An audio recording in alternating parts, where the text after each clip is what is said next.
What's going on? Welcome back to the channel, Life in Austin, Texas with Dawson Brewer. I am your boots on the ground and favorite Austin realtor, Dawson Brewer. This is part 2 of the top 10 best neighborhoods in Austin, Texas. All right, if you haven't watched part 1, I will leave that link down below, somewhere on the screen. Click that link, watch part 1, then come back to part 2. Now, if you haven't watched part 1, just real quick, I'm gonna run it down.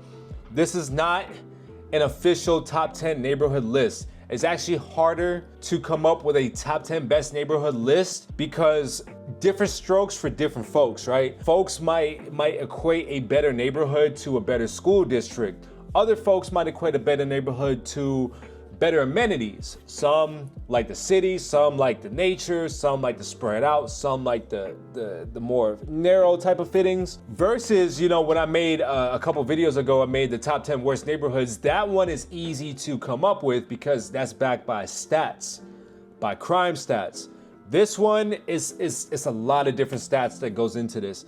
Livability factors, families, single folks, professionalism, safety, schools, amenities, proximity, things of that nature. So I worked on different lists from niche.com, areavibes.com. I Googled a couple lists. I was watching a couple other YouTubers. I also asked a couple of local Austinites and also different realtors what their opinions were. Then I made my top 10 list based on this. I also noticed that no other realtor made a top 10 best neighborhoods in Austin, at least in 2024.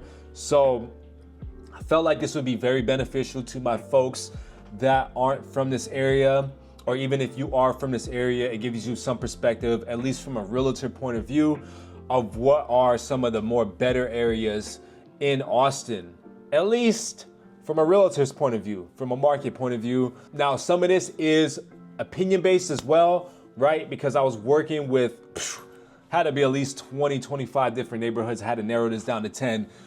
So really what I did was I pulled neighborhoods that popped up on multiple different lists. And I also threw in a couple of my personal favorites, which I will point out in this one. Now, we're just gonna cover 5 neighborhoods in this video because this is part 2. And before I get into it, if you guys want to reach out to me, schedule a one-on-one consultation call, they're free. I will leave that link down below, my contact information down below and on the screen. Let's schedule that one-on-one call. Let's go over your real estate plan. Make sure that that plan is solid, and that way we could take action and achieve a goal together. Without further ado, let's jump straight into it. The first neighborhood, or neighborhood number 6. All right, neighborhood number 6 out of 10. This is in no particular order, by the way. Neighborhood number 6 is gonna be Mueller. Mueller is one of my more favorite neighborhoods because my wife and I shop a lot in this neighborhood. It's actually very clean, very walkable, very quiet. I do like that one a lot. It does have close proximity to downtown Austin. It has a lot of green space. Matter of fact, Mueller has 20% green space. It's very walkable. There is not a lot of shops and restaurants yet. It's an up-and-coming neighborhood. It is Austin's latest development. Again, it's up and coming. It's one of the greenest neighborhoods. It's actually the greenest neighborhood in Austin. And this is located northeast central Austin, all right? The population is 6,649, and out of all the neighborhoods in this list, aside from the Domain, this is gonna be your newer type of neighborhood. So it's gonna have newer homes. It's also less traffic than some of these neighborhoods as well, and it's on the expensive side. So before we jump into the city view, I'm gonna look at my other computer and we're gonna look at the market in this area. There is a total of 10 active listings, active sales in this area right now, with 12 sold in the past 3 to 4 months. Now, your average home is going to look like this: 4 beds, 3 baths, 2-car garage built in 2015. You're not gonna have a lot of land in this area, all right? 0.09 acres. I know. 0.09 acres. I think the majority of this area is going to be HOA. Whether or not your opinion is positive or negative against the HOA, there are a lot of pros to HOAs, just as there's cons to it. But there's pros and cons to not having an HOA either. Your average home size is going to be 2,478 square feet, with an average sold price of $1,100,000 $148,583. That is right. That is $476 per square foot. That's insane. Average days on market is going to be 29. These homes do sell in a month, and the reason why these homes are priced so much, I mean, now we can take a look at the map, is because you are, look at that, look where you're at right there in accordance to Austin, right? You're pretty much in the thick of everything. Now this East Martin Luther King Boulevard that did make it as number one, I think it was either number one or number two on the top 10 worst neighborhoods in Austin. So just keep that in mind. I mean, it is separated by a couple of major roads, but I do like this neighborhood again because I go shopping here. It did pop up on a couple of different lists, so this is not just my opinion. It's also on some top 10 lists, and it is up and coming. You can see there's a lot of green spaces. I mean, you got Mueller Lake Park, you got this Ella Wooten Park right there, you got the Southwest Greenway Park, you got the pool over there, John Gaines Park.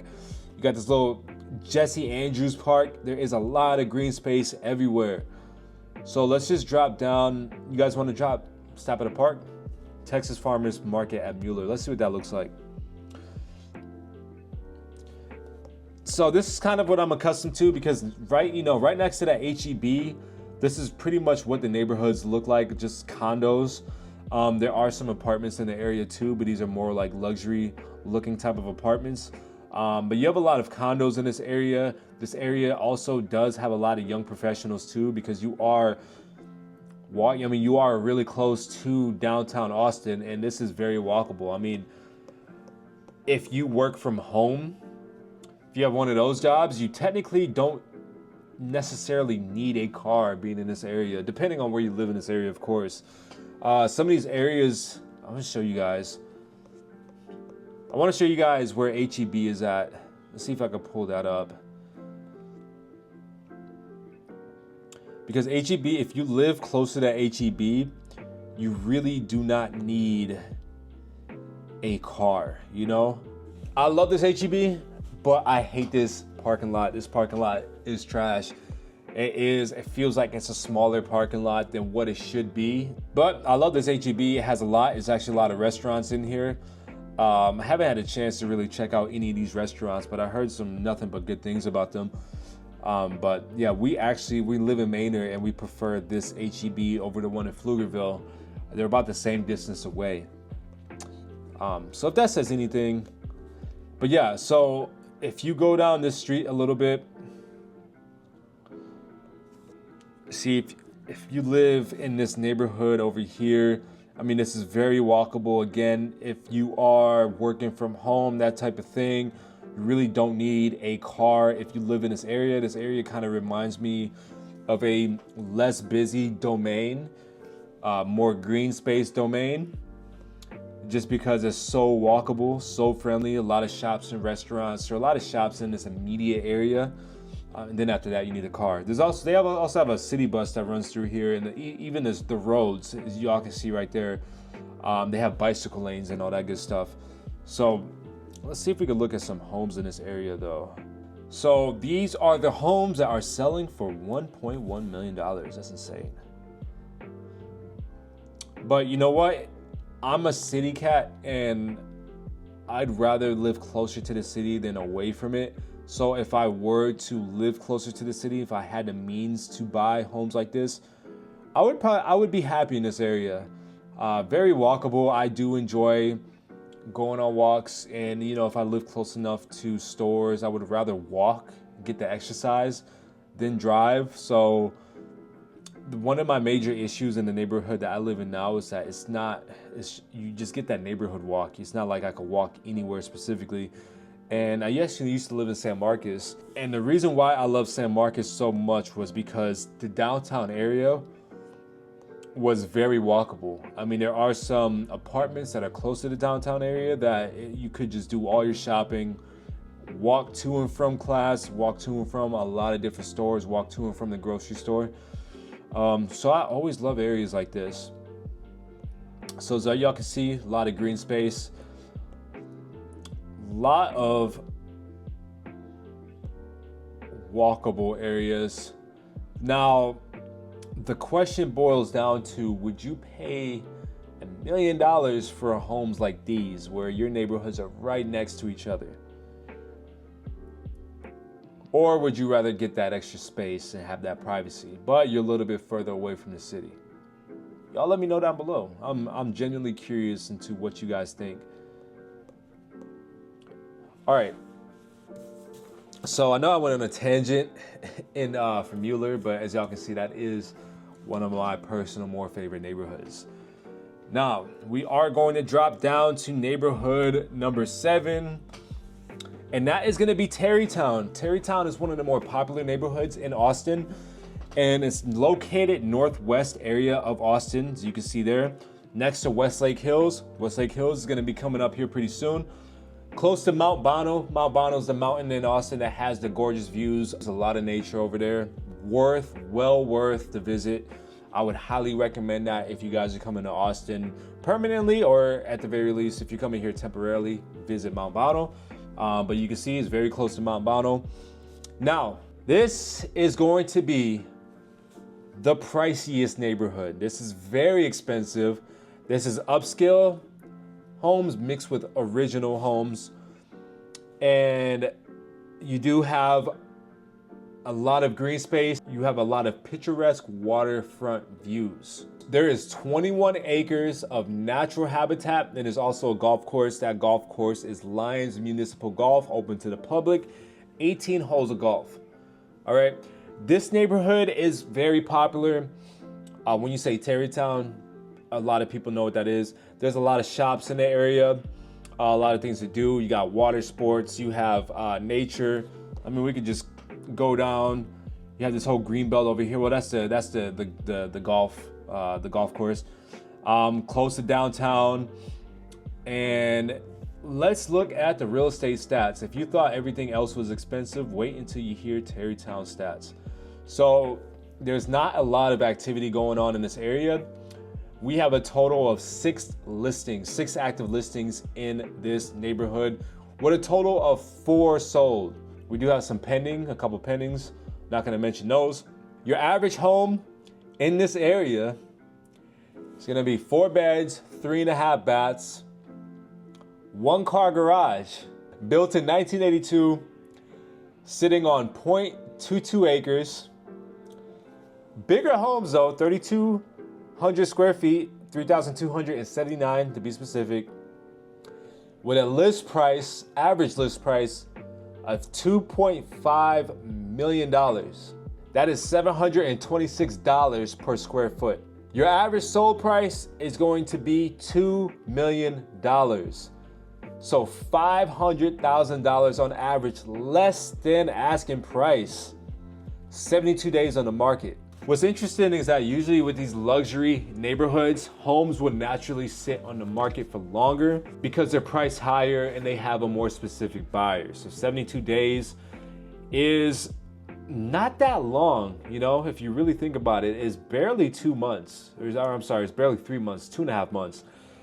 Barely 3 months on the market for $2 million homes. Now, some stats on the active listings. Your lowest priced home is a 3-bed, 2-bath home built in 1950, 2,867 square feet, asking for $1,650,000 on the market for 60 days. That is your lowest priced home in this neighborhood, with your max price home being a 6-bedroom, 5 bath with 3 half bathrooms, 4 living rooms, 3 car garage, built in 2023, sitting on almost half an acre, 5,500 square feet, asking for $5.4 million.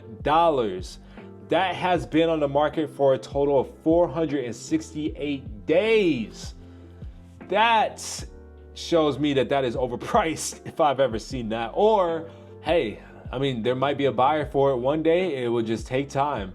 Looks like that it got relisted because the current days on market is 103, but it has a total days on market of 468. By the way, if you are a seller, we're able to easily tell how many days you spent on the market and whether or not you believe it we will use that information to negotiate against you. That's just how things are. I really don't care what your opinion is on that. If I see a home that's been on the market for 468 days, you better damn well believe that we are not paying full price for that. We are going to get that home down. The reason why I go on that tangent is don't overprice your home, folks. Make sure that your realtor has pricing strategies. I always have automatic price reductions written in my contracts. And then after that, after we get to a certain point, then I'll let the homeowner decide whether or not we're gonna have a price reduction. But I will be having that conversation saying, hey, we've been on the market for about 400 days already. We're gonna need a dramatic price reduction to get this home sold. Let's pop down into Terrytown. Now I'm gonna show you guys a couple different places. Let's pop down over here. Let's look at the water. People pay for this view. I mean, it's kind of a no-brainer. You see a house right there. I know it's kind of hard to see from the street, but that house probably has a clear view of this water over here. You see this house over here. People pay for this view. I mean, if you can imagine, you wake up every single day and your backyard is basically the river. I mean, what more do you want? You see these houses over there? Yeah, that's basically what Terrytown is. These houses are going to go for more money, regardless of what you guys think, where you guys are from. Even where you guys are from, houses with views, especially water views, are always going to cost more, always going to be more valuable than the ones without those type of views. All right, I'm trying to figure out. So yeah, Westlake Hills are over there. Westlake Hills is on our list. Highlands, I didn't put Highlands, but Highlands is going to be mentioned later on in the video. So Terrytown, if you want a water view, you are going to pay the extra premium. But let's just dump down into like middle of a random neighborhood though, not in a water view. But if you are somebody looking for a water view, Terrytown is a great place to be in. Contact your boy and I will hook it up. And we're gonna use those strong negotiating tactics in our favor. If you're a seller, you're looking to sell in Terrytown, well, hit up your boy. We're gonna use strong negotiating tactics in your favor.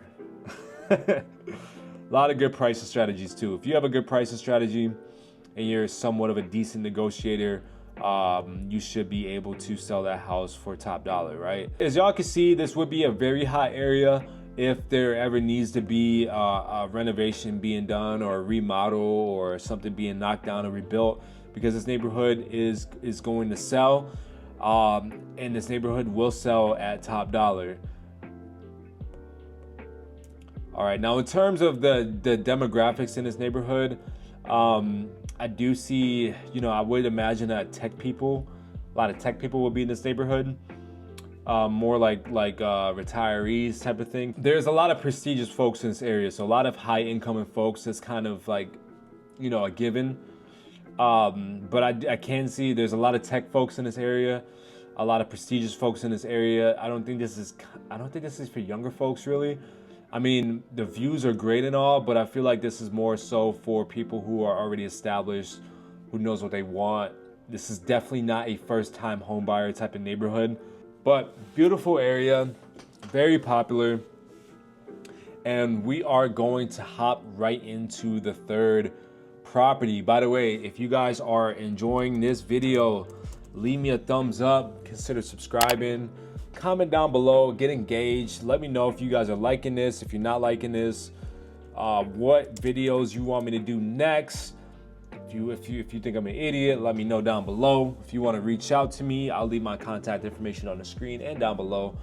And also to catch that part 1, I'll leave that on the screen again.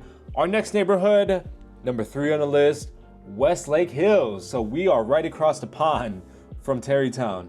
Terrytown is over there, Westlake Hills is over here. Now, Westlake Hills, West Austin.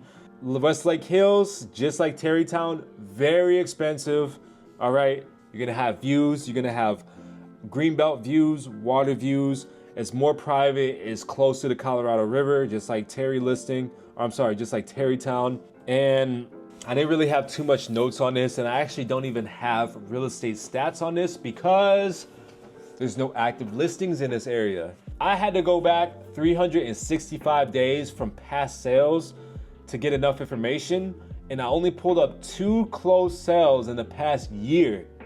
All right. The average price, $3 million. One was $4 million, the other one was $2 million. One was 2,200 square feet, the other one was 4,000 square feet.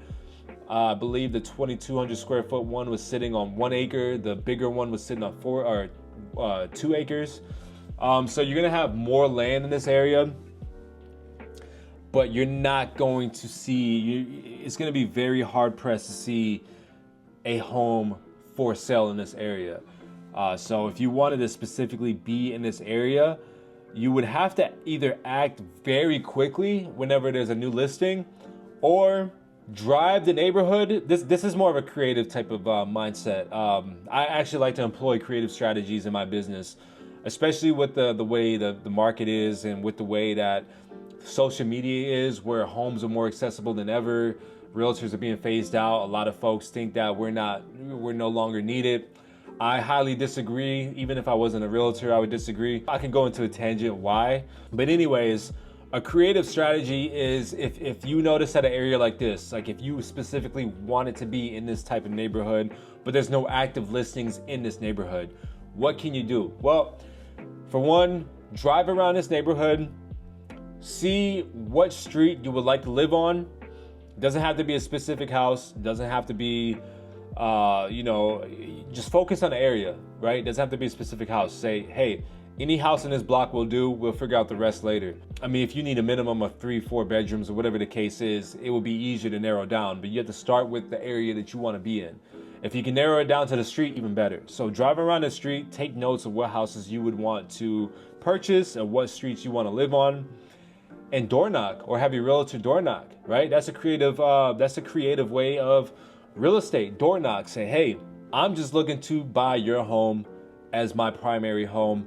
Do you have any interest at all in selling? You'd be surprised by what you can get done by going that route, even if there's not a lot of data to work off of. So we saw what these homes look like from across the way, but let's see if we could get some on the street views. These houses are really separated from each other, very, very private. I'd be surprised if we could even see, it's not gonna be like your typical neighborhood where houses are stacked right next to each other. So it's gonna take us some distance to drive down to even see anything.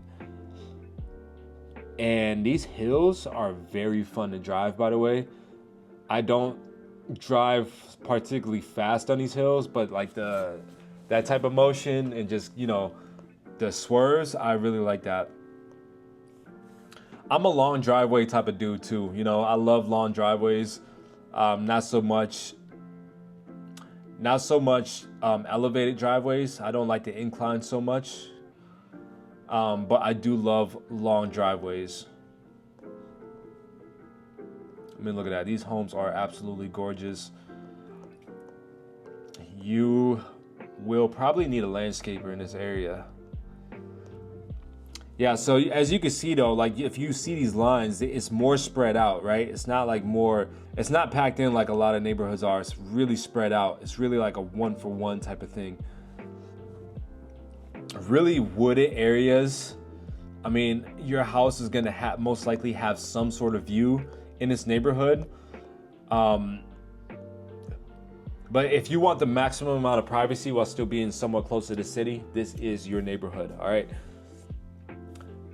We are going to pop into neighborhood number 4, the Domain. This is actually a personal preference. The Domain didn't pop up on any list that I saw. I think it might have maybe popped up on one list. Definitely wasn't from niche.com or areavibes.com. It might have been just some random blog. But I got this idea from one of my realtor buddies that said, hey man, talk about the Domain. Maybe not for a family type of neighborhood, or if you're looking for someone to buy a piece of real estate, maybe not so much. But if you are a young professional that wants the city life but doesn't want to be in downtown Austin, this would be your spot. The Domain is the second downtown area of Austin. I would consider it the second downtown of Austin. Has over 100 stores and restaurants, no homes, mainly apartments. I think they may have condos. There was zero data, zero real estate data. This is basically what the domain looks like. Like this is all just stores, right? Stores, mixed living. You have every single thing in this area. You got gym, you got the cafe, you got shops, you got restaurants, you got bars, you got every single thing. Apartments over there, apartments over here. The population of the domain is 39,000 people. That is the biggest population out of this entire list. Not just today's list, but also part one. I don't know what the average rents go for in that area, but I'm pretty sure we can pull it up. Domain. There are currently studio apartments in the domain with rent ranges from $787 studio apartment to $3,600 a month. Wow, that is expensive. But yeah, if you are young and single, this is the spot to be at. All right. That is my take on the domain. Before I get to neighborhood number 10, we are going to go through some honorable mentions. I bet there are some local Austinites pulling their hair out their skulls, wondering why I haven't named off their neighborhood. And that's because we have to limit this to 10 neighborhoods, and we can't just put all upscale neighborhoods here. And also with Austin, there's a lot of pockets in Austin. So when I say Austin, I wanted to keep these neighborhoods specifically in Austin, in the city limits of Austin. That is why one of the honorable mentions is Treviso. Treviso is located in Leander and is also one of the more popular, well-known neighborhoods in the Austin area. Very, very high price, very beautiful as well. Treviso, very beautiful neighborhood. If you want to pop down real quick, I mean, look at these homes. Look at these homes. Look at these homes. Right? Look at these homes. Views, homes, everything. It is on my honorable mentions. Now, I will, in the future, make a like a high class list or a upscale, like my top 5 or top 10 favorite upscale neighborhoods. The only reason why I didn't make the list is because it's technically in Leander. Another one's gonna be Highland Park. Highland Park is another upscale type of neighborhood. I did mention Highland Park because it is part of Mount Bono. Now these homes are very expensive. Like the homes that we saw on those hills, that's gonna be the Highland Park type of homes. Basically just overlooking Colorado River.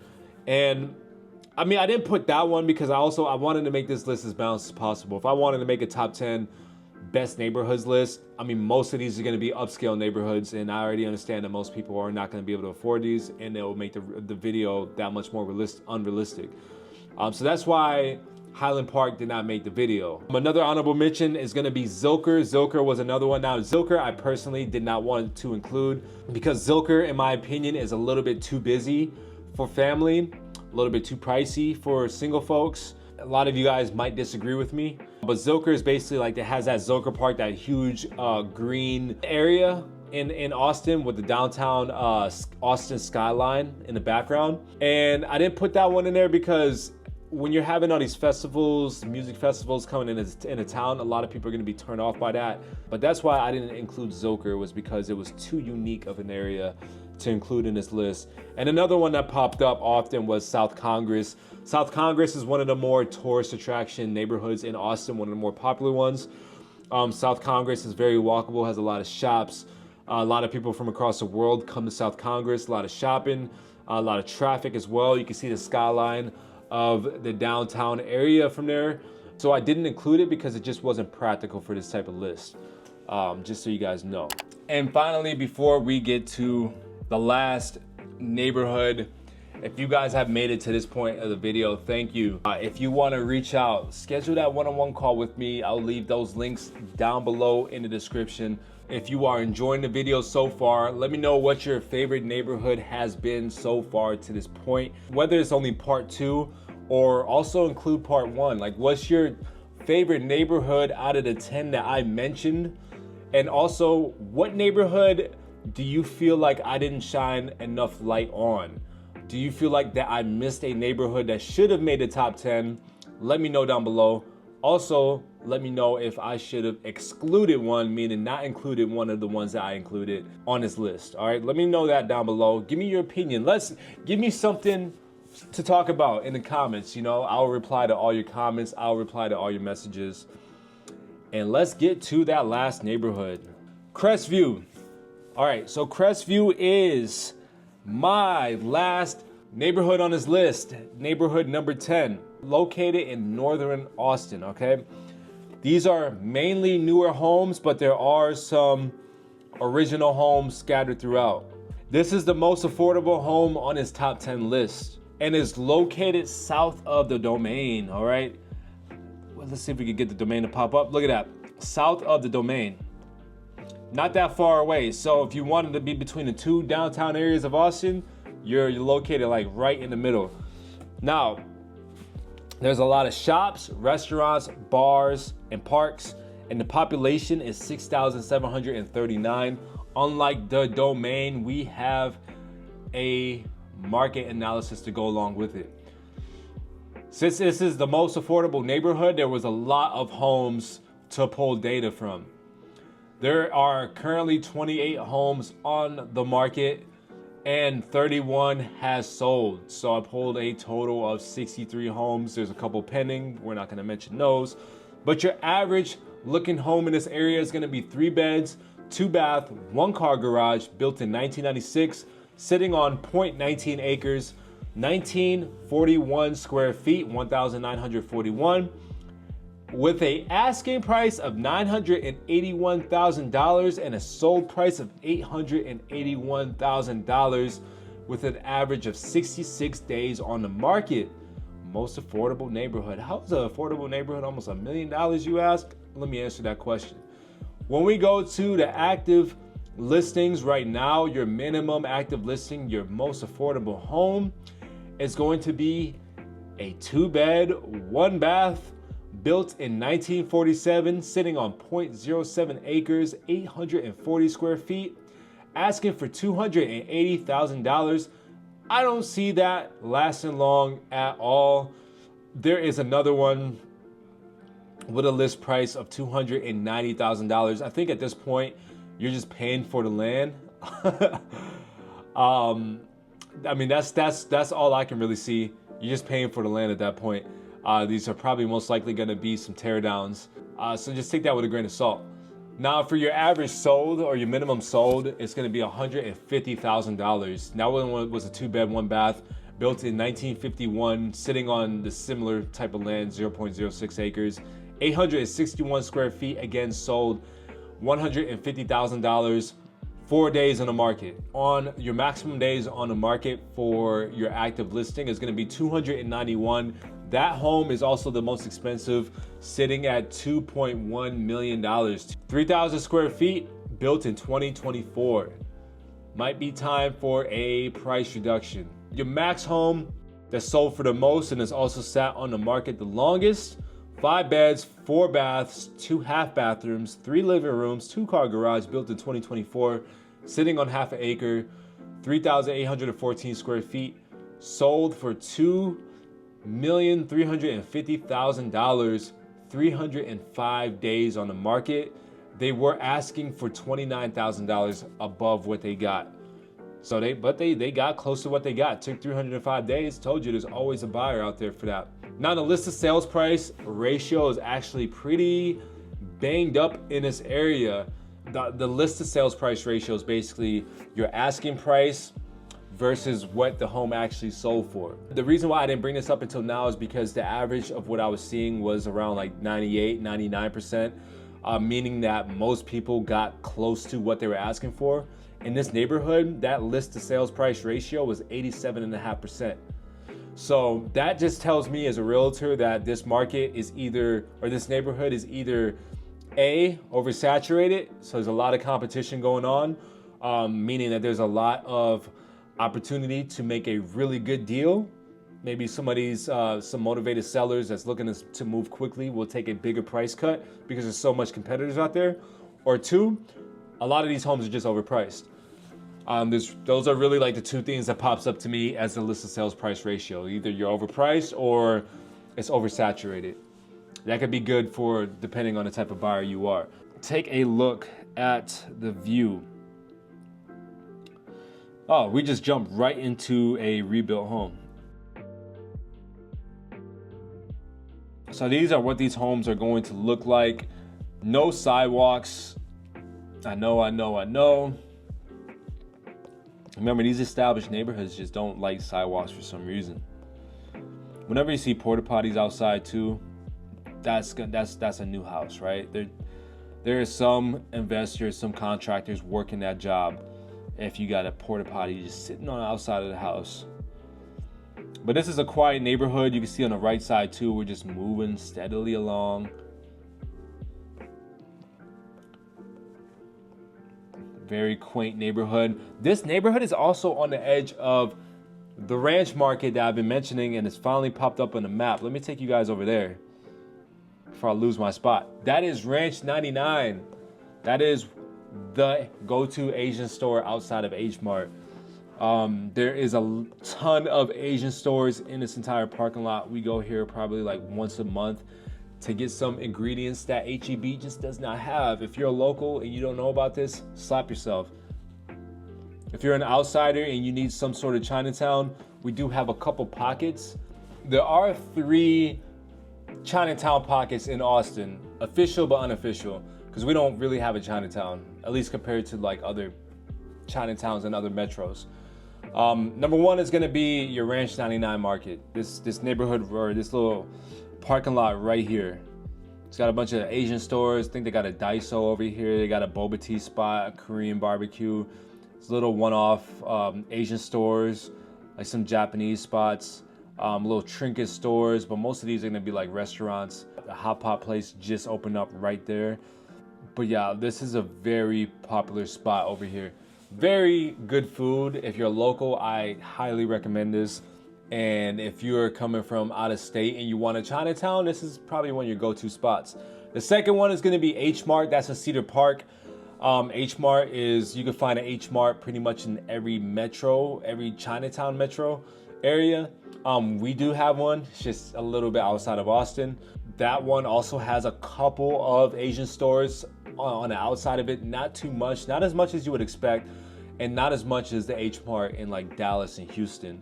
And then the third one is gonna be MT Supermarket. Now, MT Supermarket, I know I'm kind of getting off track right now, but since we're on a topic, let's just show you guys. This one's in the North Lamar area.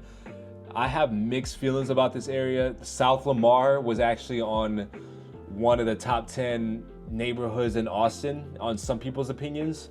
But this one's in the North Lamar area. Now, MT Supermarket, this is probably like our most unofficial, official Chinatown area. This is where you're gonna find the majority of the Asian stores is in this area. We come here, I would probably say once every 2 weeks. Ranch is probably more so like once a month type of thing. H Mart is like once every other month. But MT Supermarket is that spot. They have a very good baguette house. We come here every now and then. Very good for breakfast. It's like Vietnamese food.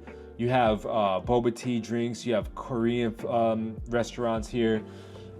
Just a whole wide range of stores. I mean, it's not just food spots too.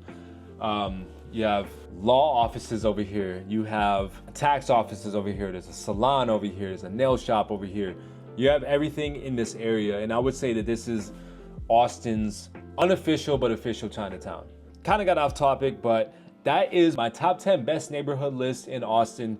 It took 2 parts. I didn't want to make this video an hour long, but thank you for watching if you made it to this point. Reach out to me. Let's talk about your real estate plan. Let's make your move as smooth as possible. Let me be your boots on the ground realtor. It doesn't cost you anything but time. We'll build out your real estate plan because me coming from a different part of the country, I understand how difficult it was to move.